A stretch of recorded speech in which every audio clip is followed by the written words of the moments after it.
Assalamualaikum warahmatullahi wabarakatuh. Saya dari kelompok 1. Perkenalkan, nama saya Antia Dwiningsih.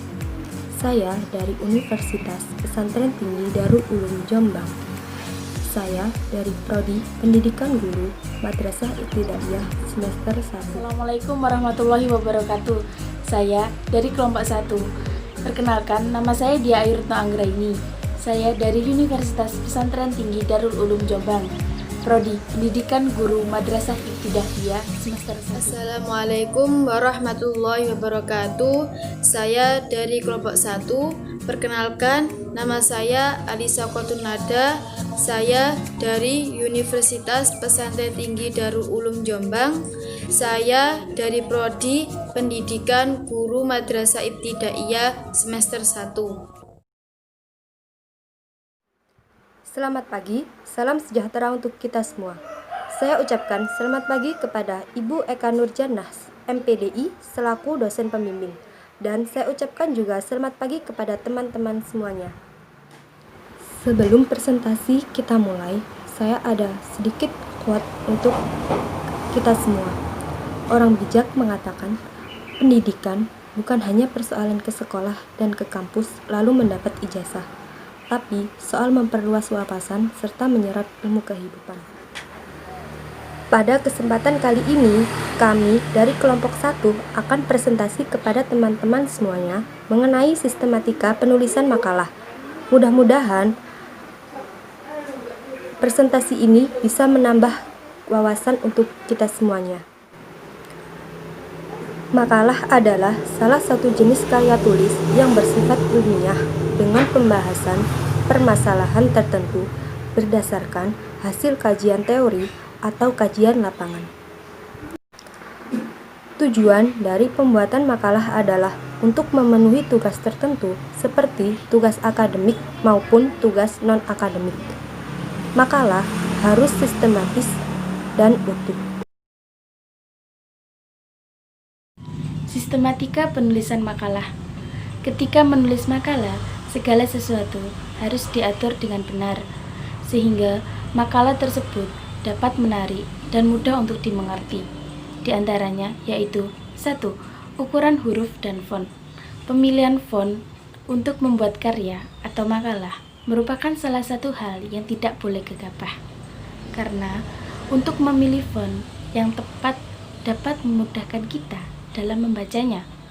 Dalam pemilihan font, cukup dengan menggunakan font Times New Roman dengan ukuran standar huruf yaitu 12 dan bergaris bersih. Hal ini dapat disesuaikan sehingga tidak terjadi kebingungan. 2. Spasi. Spasi adalah salah satu ruang antar kata dalam sebuah teks, sehingga hal ini harus disesuaikan dengan font dan ukuran font yang akan dipilih, karena dalam membacanya akan terlihat nyaman dan menyenangkan. Pilihan jarak dan ruang pada kertas secara umum adalah 1,5, tetapi yang biasanya menggunakan 2 ruang adalah penulisan karya ilmiah dan makalah. Yang ketiga, pengaturan paragraf. Pemilihan paragraf di kanan dan kiri akan terlihat lebih terorganisir, sehingga nilai etika kertas dapat menerima tanda tambah ketika melakukan perbaikan. Yang keempat, nomor halaman. Dalam penulisan nomor halaman, sebenarnya tidak ada yang harus dipertimbangkan saat membuat makalah. Namun, terkadang jumlah halaman ini sangat penting dalam membuat makalah untuk mengetahui akhiran dalam setiap lembarannya. Yang kelima, pengaturan margin. Pengaturan margin adalah jarak antar batas kertas dan awal huruf, sehingga makalah dapat dengan mudah dipahami oleh pembaca.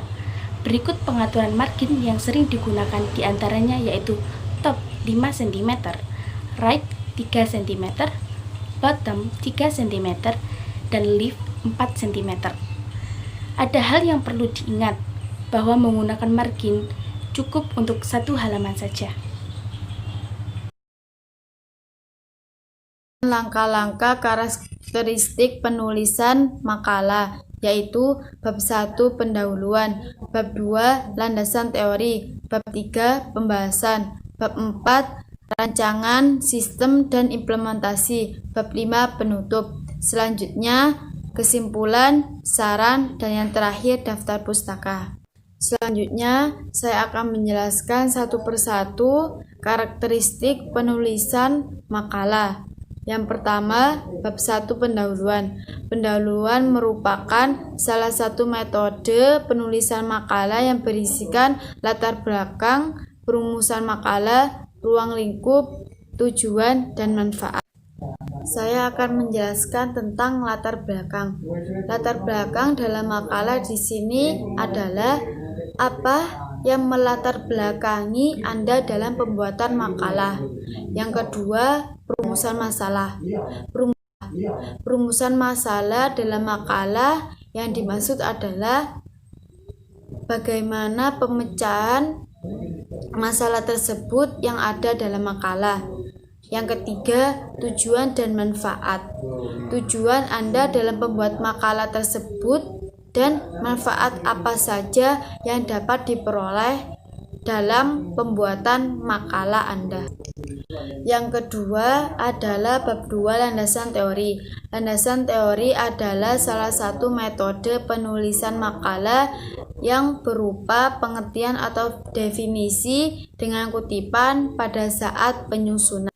Yang ketiga adalah bab 3 pembahasan. Pembahasan adalah salah satu metode penulisan makalah yang berupa tentang penjelasan umum atau lebih singkatnya materi tentang makalah yang akan dibahas. Yang keempat adalah bab 4 rancangan sistem dan implementasi. Rancangan sistem dan implementasi merupakan salah satu metode penulisan makalah yang menjelaskan tentang analisis sistem yang diusulkan untuk mengimplementasikan dengan rinci. Yang kelima adalah penutup. Penutup terdiri dari kesimpulan, saran yang menjelaskan tentang analisis sistem yang diusulkan untuk mengimplementasikan dengan rinci. Yang kelima adalah penutup. Penutup terdiri dari kesimpulan, saran, dan daftar pustaka. Yang dimaksud kesimpulan di sini adalah kita dapat menyimpulkan materi yang ada pada bab 2, yaitu tentang pembahasan. Kita dapat menyimpulkannya apa saja materi yang sudah dibahas dalam bab tersebut. Yang kedua adalah saran. Saran di sini maksudnya adalah kita menginginkan saran dari orang atau dari seseorang yang sedang membaca makalah kita agar makalah kita lebih baik atau kita dapat memperbaiki makalah untuk selanjutnya. Yang terakhir adalah daftar pustaka. Daftar pustaka adalah sumber yang kita peroleh untuk mendapatkan materi, baik itu dari internet, Google, maupun dari buku. Tetapi alangkah baiknya kita mendapatkan sumber itu dari buku agar kita lebih banyak membaca dan mengetahui sumber-sumber yang Fungsi metode lebih adalah dalam lagi. sebagai pemberi jalan atau cara yang sebaik mungkin bagi pelaksanaan operasional dalam pembuatan makalah. Sedangkan dalam konteks lain, makalah merupakan sarana untuk menemukan, menguji, dan menyusun data yang diperlukan bagi pengembangan disiplin ilmu.